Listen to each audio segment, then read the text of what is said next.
পলাশীর যুদ্ধ 1757 সালের 2-3 জুন বাংলার ইতিহাসে একটি গুরুত্বপূর্ণ মোড়। সিরাজউদ্দৌলার নেতৃত্বে নবাবী বাহিনী ব্রিটিশ ইস্ট ইন্ডিয়া কোম্পানির বিরুদ্ধে লড়াই করেছিল। এই যুদ্ধে সিরাজের সেনাবাহিনী ছিল বিশাল, কিন্তু বিশ্বাসঘাতকতার কারণে তারা পরাজিত হয়। রবার্ট ক্লাইভের কৌশল এবং মীর জাফরের বিশ্বাসঘাতকতা যুদ্ধের ফলাফলকে পাল্টে দেয়।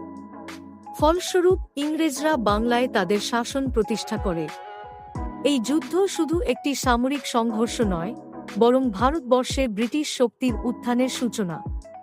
পলাশীর যুদ্ধের পর বাংলার স্বাধীনতা এবং সংস্কৃতির ওপর ইংরেজদের প্রভাব পড়তে শুরু করে, যা আমাদের ইতিহাসের একটি অন্ধকার অধ্যায়।